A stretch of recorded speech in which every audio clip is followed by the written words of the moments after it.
What is the meaning of life? To have a lot of fun. That's the meaning of life. And if you are not having a lot of fun, you have completely missed the meaning of life. Okay, so in 3 near-death experiences, I lifted out of my body. I watched my body, and I watched everything that was going on. The first time, it was amazing, because I was no longer the jackass that had lived the life. I was my spiritual self. I was bigger and broader, smarter, more loving, and more observant. And you won't even know you're dead. You will be more alive over there than you've ever been alive over here. And if you start to think about that you're going to be alive forever, forever gets to be a whole lot longer than it was before you thought there was a finite place. Then you move down a tunnel. And you come into a place of bright, brilliant, beautiful light. And you're met by all your family members, all your pets. Anything that you've ever loved or has ever loved you comes to see you back home. It's like a party. They got them little hats, little whistles. They bring some cake.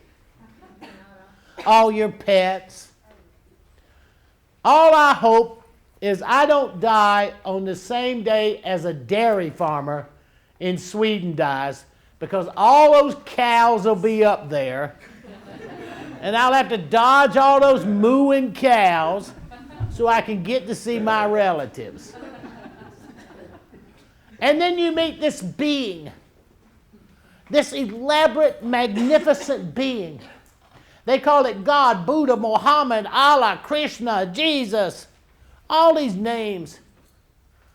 But that person that you're going to meet when you get over there is you. If you look at quantum particle physics, and you look at the basic lesson that entanglement and chaos, which is my favorite particle physics. You know, quantum has string theory. There's like 6 or 7 theories. Well, anything that has to do with chaos, I like it. Okay? But if you look at the basic core of all theory, it's that we are one.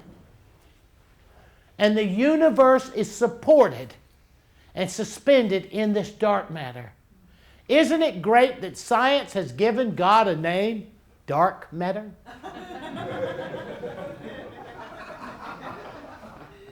And everything you've ever religiously heard about what God was supposed to do, they now have a scientific name for it, dark matter, and they're trying to capture God someplace in Switzerland. It's like the Tower of Babel. Remember when they were building the Tower of Babel where everybody had to speak different? Well, I can guarantee you Swedes were there. How in the world do you learn Swedish when every word is this long? I'm staying in a hotel that's called Bell Garden. The word's about this long. I mean, you have to study that it's teaching you a lesson and telling you a poem about the historical power of the place you are now coming into. I'd just rather say a bell house. Uh-oh, getting a little moody, huh, Swedes? Watch the feeling. Look now, take a breath. Take a breath and watch the feeling. I can feel you when you move. I can feel you when your conscious shifts. I can feel when you shift to form an opinion. First you were thinking about my personal description of your language. You were realizing that I'm right, and then you were taking offense. Well, it's not like offense, but it's like a moment to think about it. I can feel that. Why?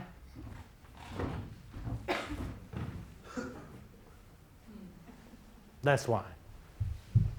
If you notice, I look at everybody in this room row by row. I don't just casually, I go row by row and I look at everybody in this room and I'm sending you my love. because I'm going to be a part of the dawning of this new age, and I'm no longer going to be that way I once was. Why? They'll kill me again. Think about this. Struck by lightning, 13 years later, open heart surgery, 7 years later, brain surgery. Think about this. On September the 17th at 7:05 p.m., 1975, I was struck by lightning. And I have a hole right here in the side of my head you can put your finger in. On September the 17th at 7:05 a.m., 1997, during a Wednesday morning during a thunderstorm, I was struck by lightning September the 17th at 7:05 p.m. on a Wednesday afternoon during a thunderstorm. And I had brain surgery September the 17th at 7:05 a.m. on a Wednesday morning during a thunderstorm. And they drilled the first hole in my head for brain surgery right here. And there's a hole right here that you can put your finger in.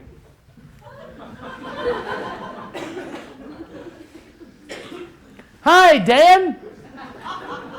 We're going to kill you again.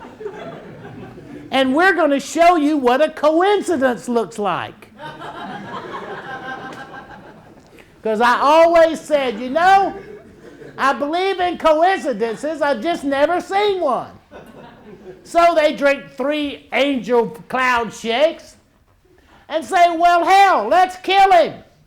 And let's give him a coincidence to go along with it. That's how funny that world you came from is. And that's how much it loves you. And most of your relatives and family and your ancestors are there. So once you separate from them, thinking of the term death, you lose that connection of the value of your love, and you become to feel abandoned. And God creates Jörgen. A person that gives the ability to prove that those two worlds can be crossed between.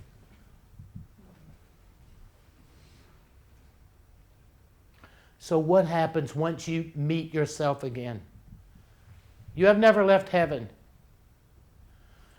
There's nowhere to go except the entire universe and its multidimensional realities, as defined by Alexander, as brought to a psychological preference based on the Maya, with a lot of Olmec influence, because in the first 144,000 days, it was the Olmec's influence on the Maya, not the Teotihuacans, where the calendar originated. It had to be that Olmec influence, Carl. That's what had to shift the spiritual value. There had to be a point. I'm a big Maya fan because you can read it, and you can go and see it, and you can think about the Mayas. The Mayas invented the zero. Where would Microsoft be if it wasn't for a zero?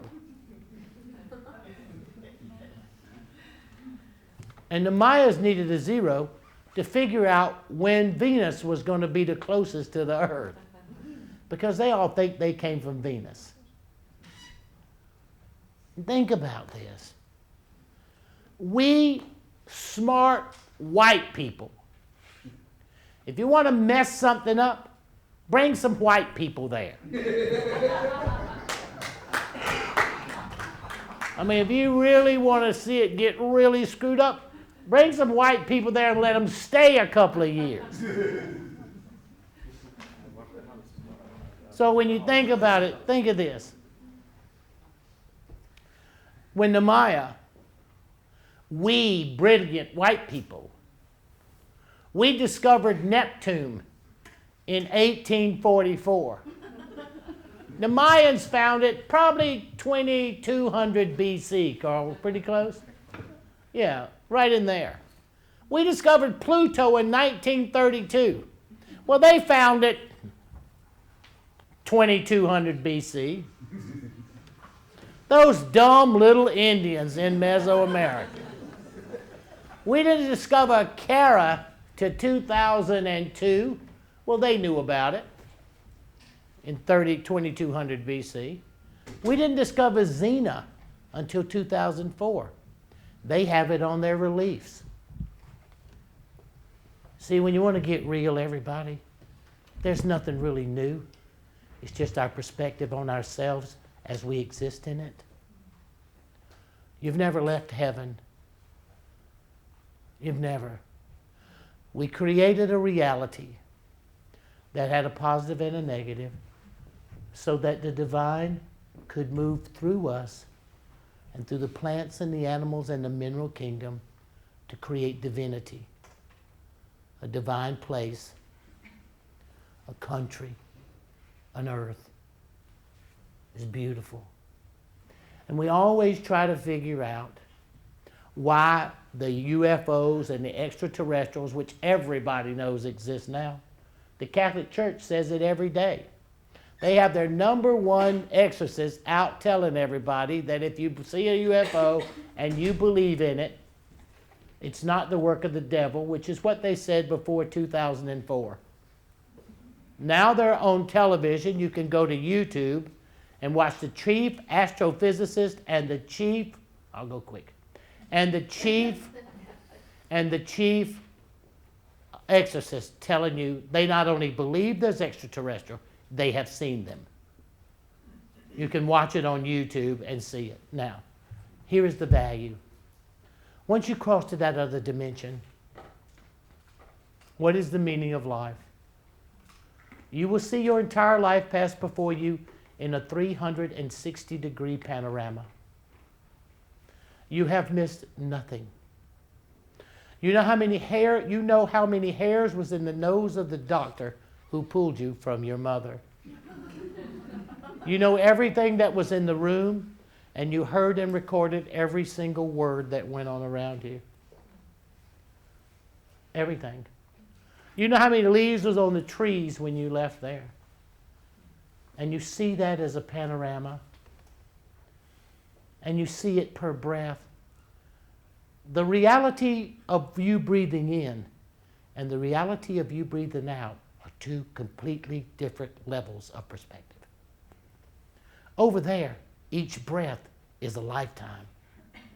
And each exhale is a different lifetime. You breathe in to gather power, knowledge, and to motivate this water bag, but you breathe out to make a difference.